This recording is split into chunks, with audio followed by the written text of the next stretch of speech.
When it was decided that we would sail for Italy, Paul and some other prisoners were handed over to a centurion named Julius, who belonged to the imperial regiment. We boarded a ship to Adramyttium, about to sail for ports along the coast of the province of Asia, and we put out to sea. Aristarchus, a Macedonian from Thessalonica, was with us. The next day, we landed at Sidon, and Julius, in kindness to Paul, allowed him to go to his friends so they might provide for his needs. From there, we put out to sea again and passed to the lee of Cyprus, because the winds were against us.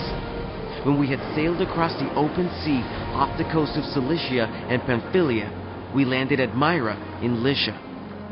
There, a centurion found an Alexandrian ship sailing for Italy and put us on board. We made slow headway for many days and had difficulty arriving off Cnidus. When the wind did not allow us to hold our course, we sailed to the lee of Crete, opposite Salmone. We moved along the coast with difficulty and came to a place called Fair Havens, near the town of Lacia. Much time had been lost, and sailing had already become dangerous because by now it was after the Day of Atonement. So Paul warned them. Men, I can see that our voyage is going to be disastrous and bring great loss to ship and cargo, and to our own lives also.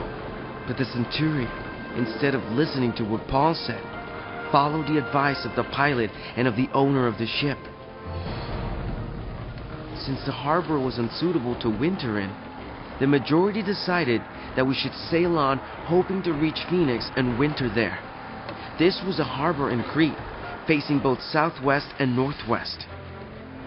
When a gentle south wind began to blow, they saw their opportunity, so they weighed anchor and sailed along the shore of Crete. Before very long, a wind of hurricane force, called the northeaster, swept down from the island. The ship was caught by the storm and could not head into the wind, so we gave way to it and were driven along.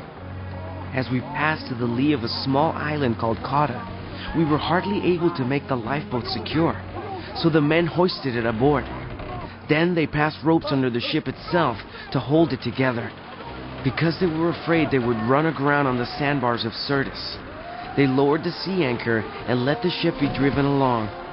We took such a violent battering from the storm that the next day they began to throw the cargo overboard. On the third day, they threw the ship's tackle overboard with their own hands. When neither sun nor stars appeared for many days and the storm continued raging, we finally gave up all hope of being saved. After they had gone a long time without food, Paul stood up before them and said, Men, you should have taken my advice not to sail from Crete. Then you would have spared yourselves this damage and loss. But now I urge you to keep up your courage, because not one of you will be lost. Only the ship will be destroyed. Last night, an angel of the God to whom I belong and whom I serve stood beside me and said, "Do not be afraid, Paul. You must stand trial before Caesar, and God has graciously given you the lives of all who sail with you." So keep up your courage, men, for I have faith in God that it will happen just as he told me. Nevertheless, we must run aground on some island. On the 14th night, we were still being driven across the Adriatic Sea. When about midnight, the sailors sensed they were approaching land. They took soundings and found that the water was 120 feet deep. A short time later, they took soundings again and found it was 90 feet deep. Fearing that we would be dashed against the rocks, they dropped 4 anchors from the stern and prayed for daylight. In an attempt to escape from the ship, the sailors let the lifeboat down into the sea, pretending they were going to lower some anchors from the bow. Then Paul said to the centurion and the soldiers, "Unless these men stay with the ship, you cannot be saved." So the soldiers cut the ropes that held the lifeboat and let it drift away. Just before dawn, Paul urged them all to eat. "For the last 14 days, he said, you have been in constant suspense and have gone without food.